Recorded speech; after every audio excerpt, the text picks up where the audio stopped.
So we are going to now look at one of the most interesting things that has happened in the last 1.5 decades is that the use of formal properties or assertions in design. So the agenda for this chapter will be the following. We are first going to look at some of the basic temporal operators, which in addition to the Boolean operators are part of what are called temporal logics. Then we are going to look at the logics for temporal specification. Then we will look at one of the recent industry standards on assertions, namely system verilog assertions. And finally, we are going to look at some architectural styles for developing assertion IPs. Assertion IPs are essentially collections of properties that aim to achieve functional coverage of some stated behavior. And the reference that I am going to follow here is mostly from my book. So why do we need temporal logic? So let us look at the bulk of the design that is done is based on Boolean logic, right? So what we have is essentially Boolean formulas. Like for a half adder, if you have the two operands and the carry out and the sum, then you can express the carry out and the sum as Boolean functions like this. And when you have state machines, then you can still define that in terms of Boolean functions, where you have the state machine as a combination. Just let me select a pointer. Yeah. So you have a typical state machine can also be looked upon as some combinational logic and a set of flops, right? And the output of the combinational logic is fed into the flops, right? And the output of the flops also go back to the combinational logic. So, and there are certain primary outputs. Now, in this scheme of things also, the flop functionality is standard. So, there is nothing that has to be described here, and this logic is what is the main thing. This is the transition function of the state machine, and this again is specified in as a set of Boolean formulas, which defines the next state as a function of the present state and the inputs. Okay. Now, why do we need to move from that to temporal logic? That is because we want to write behaviors, we want to depict behaviors which span across cycle boundaries, that are going to talk about behaviors which span over many cycles. So, if I do this in this cycle, then in the next 2 cycles you should do that, and then I will do something in the next to next cycle and things like that, right. So, that is what we mean by temporal, that the behavior is not at a given point of time, but spans over some amount of time. So, for example, let us consider this property here of a two-way round robin arbiter, which says that if the request bit R1 is true in a cycle, then the grant bit G1 has to be true within the next 2 cycles. Right. So, may not be in the next, but certainly within the next 2 cycles. So, that is a behavior which talks about behaviors across more than one cycle. So, we define this in terms of, we can think of this as temporal worlds. Now see that here R1, R2, G1, G2 are 4 signals, and they are Boolean signals because they can only take value 0 or 1. But they can take different values in different cycles, right. So, if we look at the different cycles noted as time equal to 0, time equal to 1, time equal to 2, then you can think that these 4 variables take different values in different points of time, right. Now, essentially, so if you have to reason about this whole thing, the number of variables that you have here is not 4 anymore. It is 4 into the number of clock cycles, because I can set R1 to 0, R1 0 to 0, R1 1 to 1, and R1 2 to 0. That means that, you know, that R1 is going like this, like this, like this. Okay. So that's the sequence. If this one is 0, this one is 1, this one is 0, right. So it's the same variable which is taking different values over time. So if we annotate the variable with the time index, then we get another variable which denotes the value of that variable at that time, right.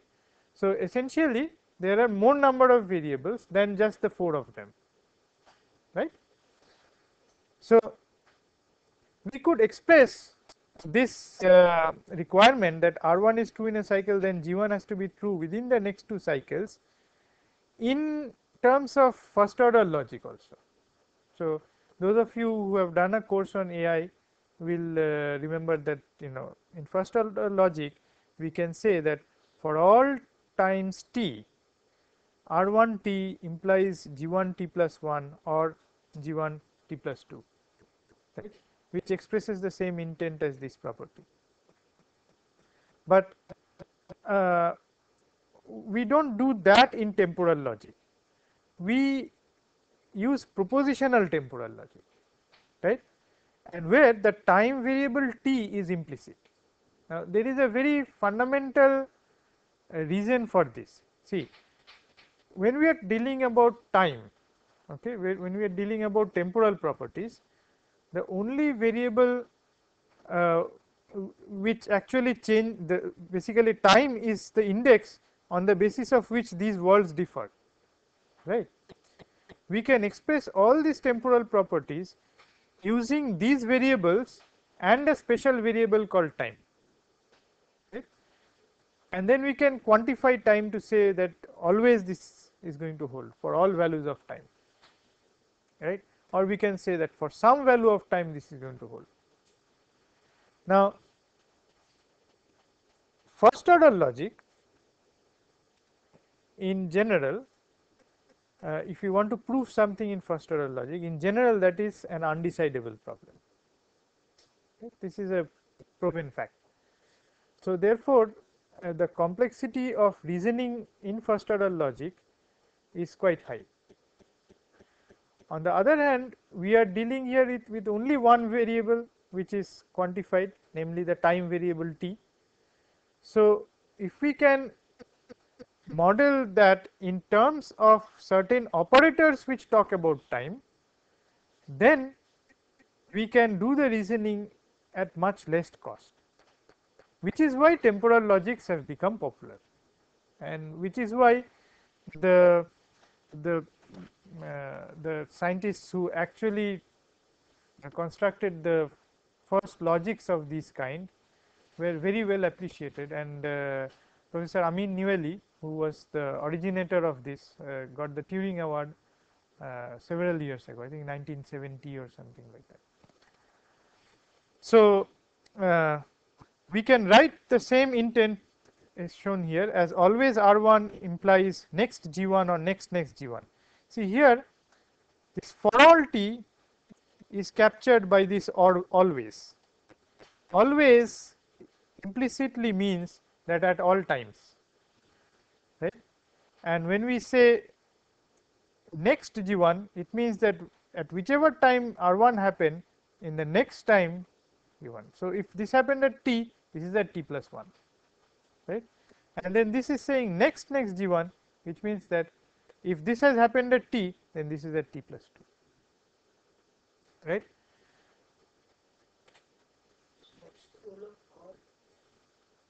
Where? Okay, because see G1 has to be true within the next 2 cycles. So it has to be true in the next cycle or in the next to next cycle. Okay? That or is this.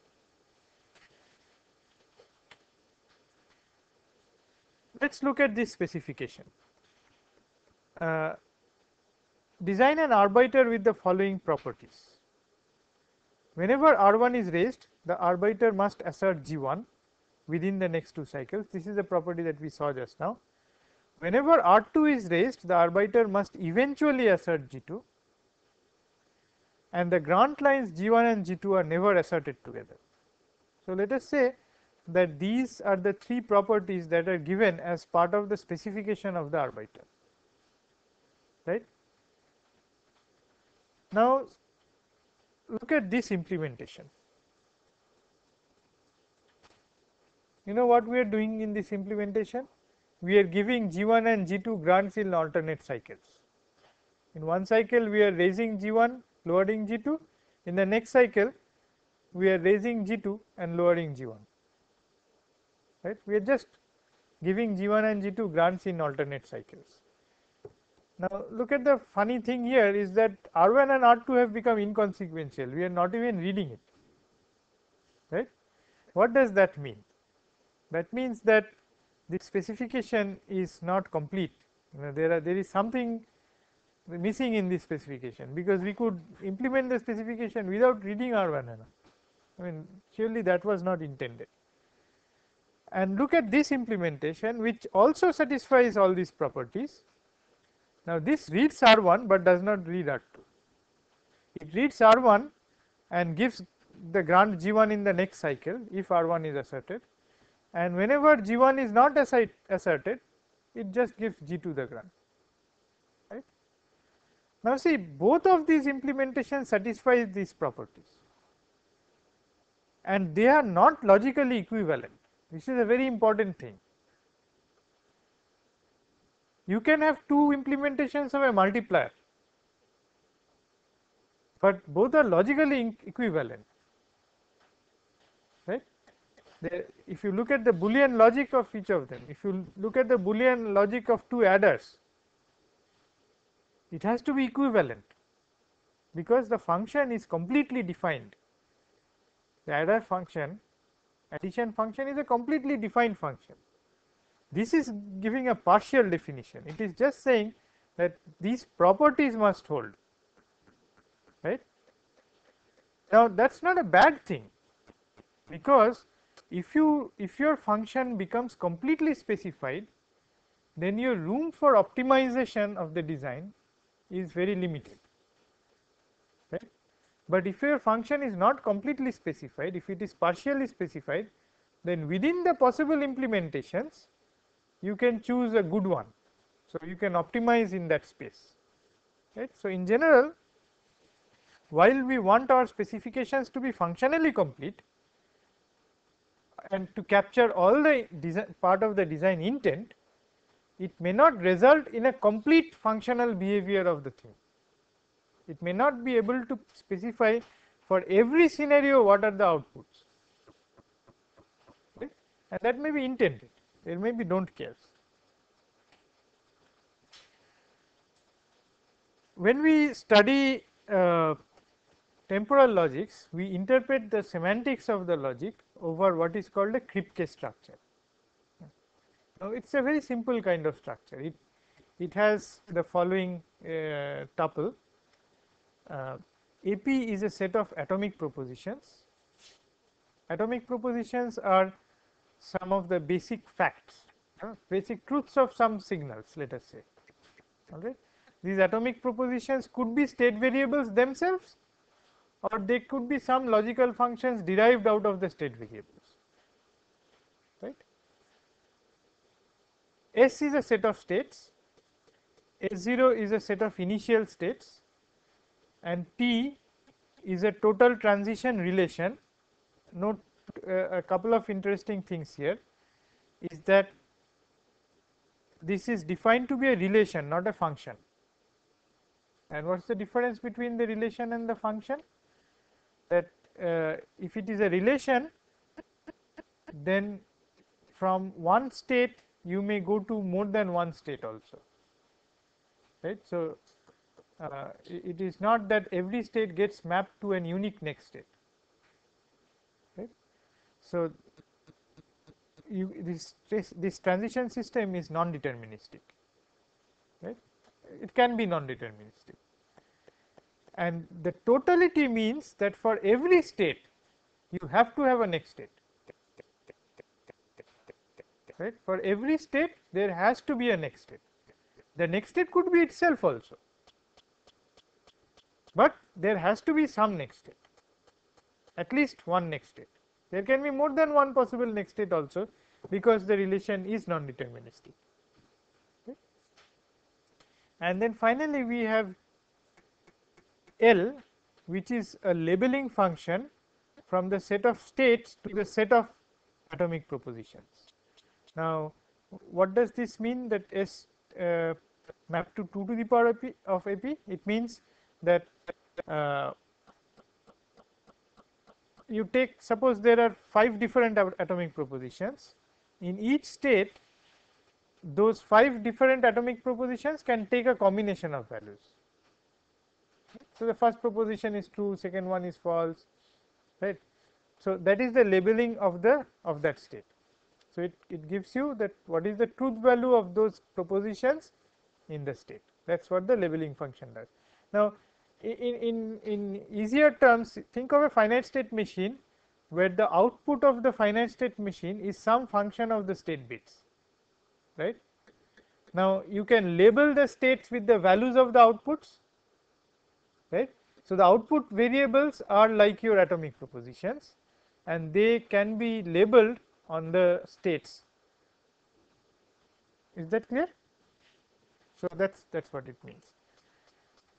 Now this is an example of a Kripke structure where we have these 5 states, S0 through S4. These are the transitions, and these are the labels. So P, Q, R, P, PQ are the labels. Right? So in this state P is true, in this state Q is true. Whichever ones are not shown are false by default. So here Q and R are false, here P and R are false. Okay? So that's the notation that we are going to use. A path in a Kripke structure, a path pi equal to n0, n1, and paths are by definition infinite. Okay? In a Kripke structure is a sequence of states such that for all k, nk plus 1 belongs to T. So for example, S0, S1, S4, S4, S4, so that's this path. It then stays here itself. Right? So this is one path. S0, S1, S4, S4, S4, S4. S0, S2, S3, S0, S2, S3, then S0, then S2, then S3. So it can keep on in this forever. That's another path. S0, S2, S3, S1, S3, S0, S0, S2, S3, then S1, then S3, then S0. Right? Can you tell me what is the number of possible paths?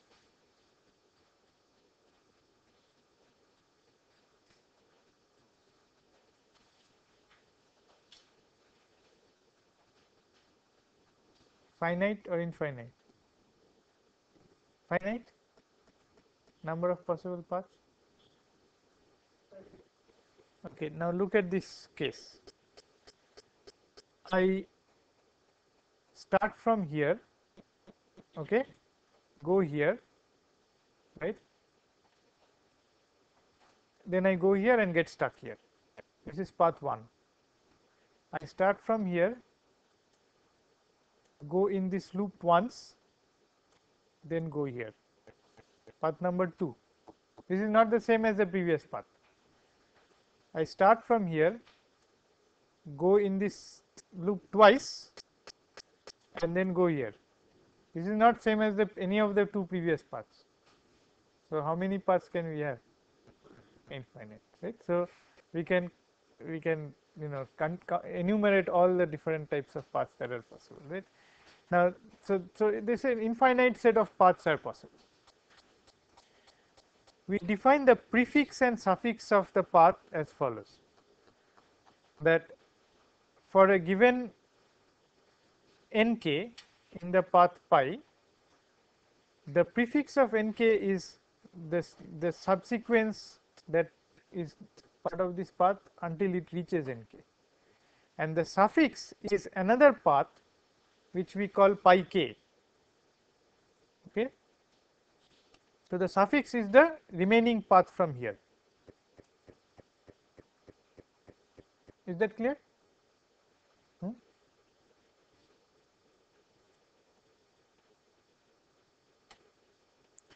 With that definition of a path, the prefix and the suffix, we now go into the take a look at the temporal operators. So, there are two fundamental path operators. One is the next operator, and we will use xp or the operator x to denote the next. Okay. So, the next operator is this x. Okay.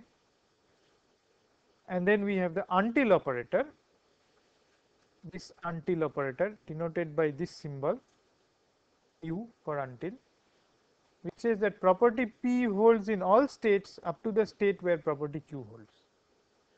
So, P will continue to hold until we reach a state where Q holds, right. So, these are the two fundamental operators, one is the next and the other is the until, right. Now, out of these we can derive some other commonly used operators like eventual operator. We will see how we can derive them out of these basic two, which says FP, F stands for future. Okay. So, this means that property P holds eventually at some future state, and we have GP, which stands for globally. So, GP means that property P holds always at all states, right. But at all states at some future state of what? Of a path. So, these are all interpreted over paths, these are path operators, right. So, given a path, next P is the next state on that path. P until Q is that P should hold in all states on that path until we reach Q. FP says on that path eventually we will get a state which satisfies P. GP says that on that path at all states P holds, right. So, it is all based on a path.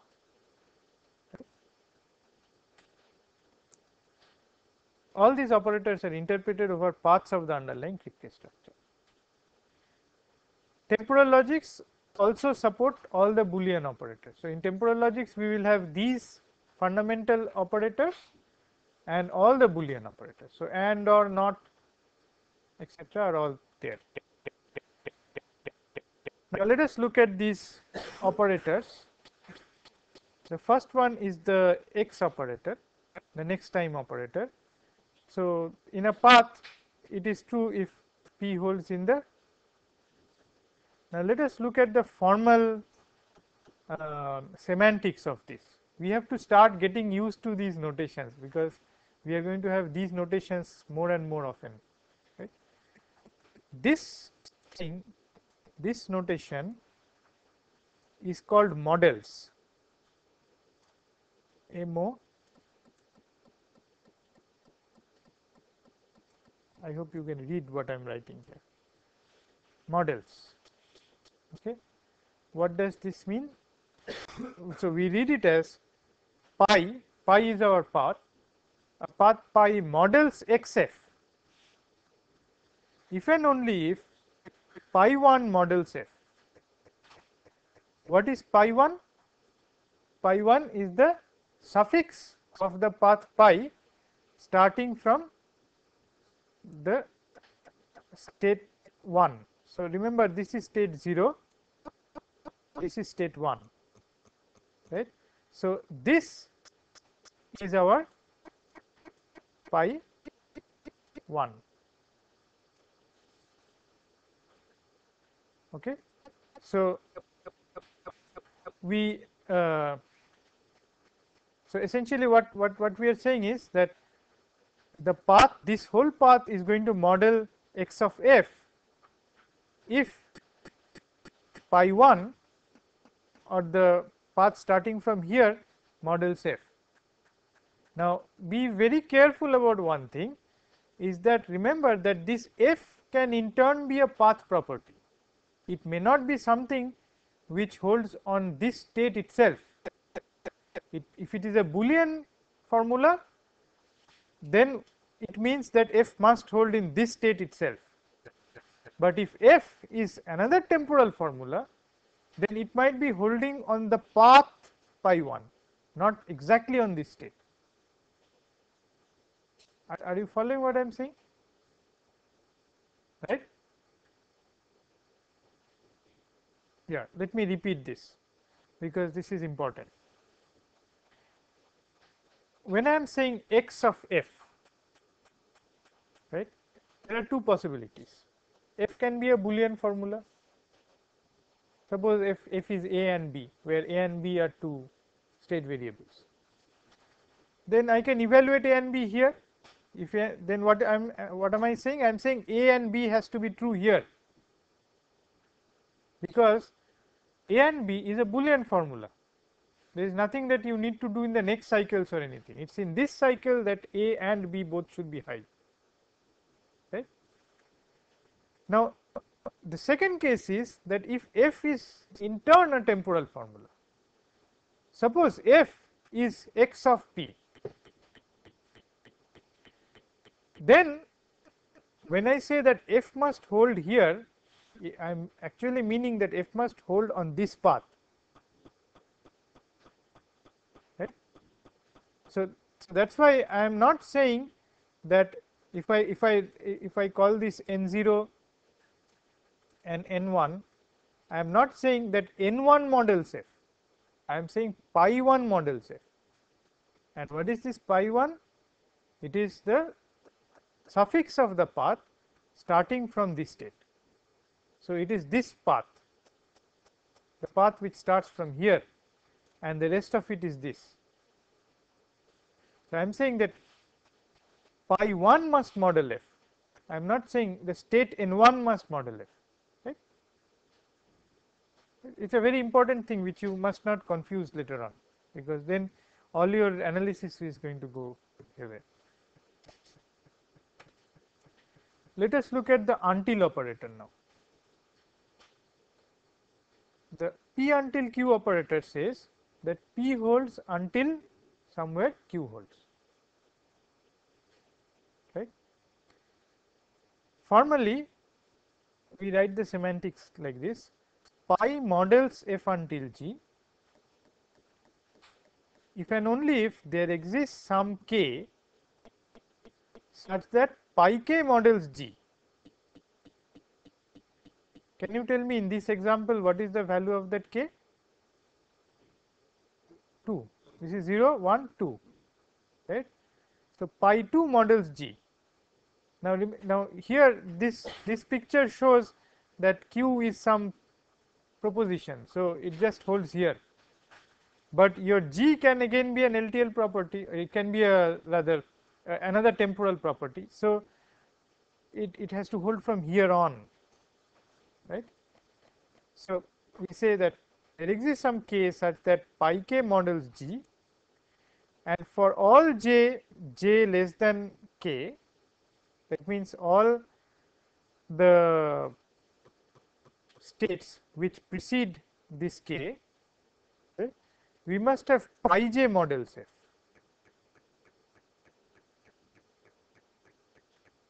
Right? Now one thing that we will see later on is that it could be possible that the witness for f takes longer than the witness for g. In other words, see the temporal property is satisfied over the temporal span of the property, right. So for example, the property p until q here is satisfied over this. So we have p p q, this is the witness. The witness is not a single state, the witness is this part, this subsequence, right. Now see, when you have f until g, it may so happen that f is a temporal property, g is also a temporal property. So, f may hold from here to here, right, and then again f may hold from here to here, right, and g may hold from here to here. We will see examples of this happening later on, right. So, f the match of f actually takes place here, the match of f, the second f starting from here takes place here, and the match of g actually ends before that. It is possible that this can happen, right. So, that is why we do not say that for all j less than k nj models f, we say pi j models f, because this is pi 0 should model this f, pi 1 should model this f, and then pi 2 will model g, right.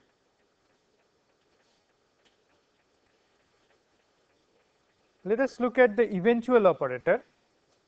The eventual operator says that p holds eventually in the future. So, somewhere in this path p must hold. So, formally we say that pi models fg if there exists some k such that pi k models g, right. So, if you compare this with the previous thing, see this part, that for there exists k such that pi k models g, is actually what we have written here, right. So, not surprisingly that fg is actually a special case of this, where we just want to match this. It is a special case of until, fg is a special case of until where we want to just match this. So, what do we use for f? True, which is true by default. So, therefore, fg in terms of the until operator is true until g, right. So, true g, that is what we mean, right. It is going to start from some true state, true and then g, wherever g holds it holds. In the previous states we are not checking anything, so the property is true by default in the previous states, right. So, that is the semantics of the eventual operator. The always operator says p holds always at all states on the path,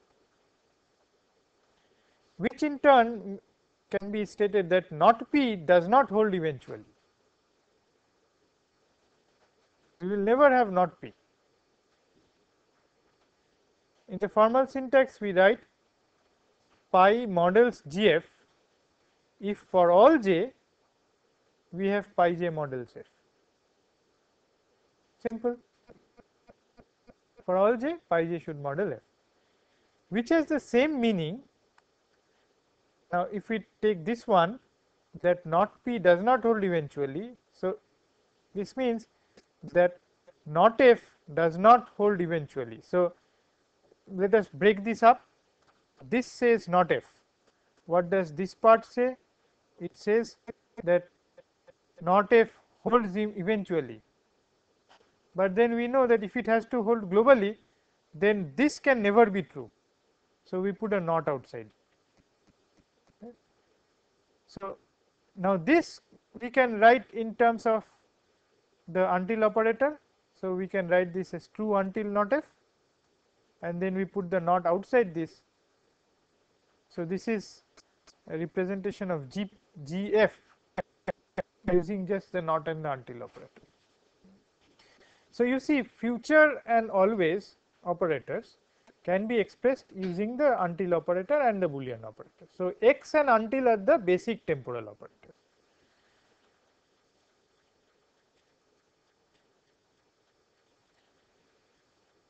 there is a duality between the always and eventual operators, and it is actually a variant of the De Morgan's laws.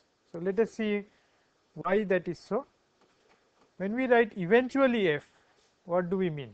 We means either f now or next f or next f or next f or dot dot dot dot.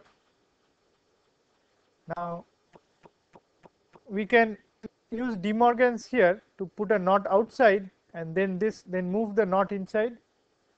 So, if we use De Morgan's, then this is knot of knot f and next knot f and next knot f and next knot f, etc. Right. Now, what does this thing within the bracket mean? It means always knot f, because this is knot f and in the next knot f and in the next to next knot f and next knot f. So, everywhere knot f. So, that is always knot f. So, we have eventually f is knot of always knot f.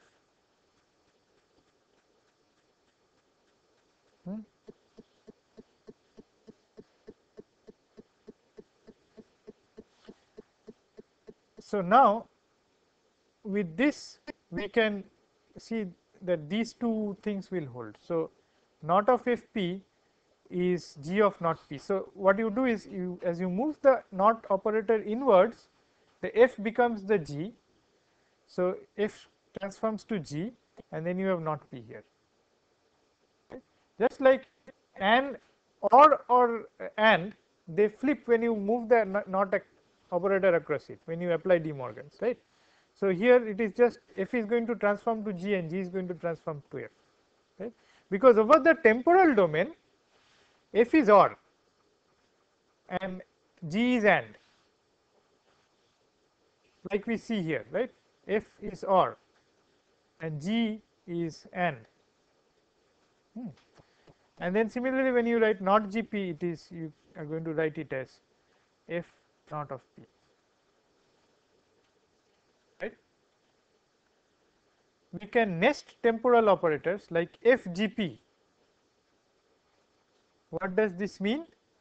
That along the path there exists a state from which p will hold forever.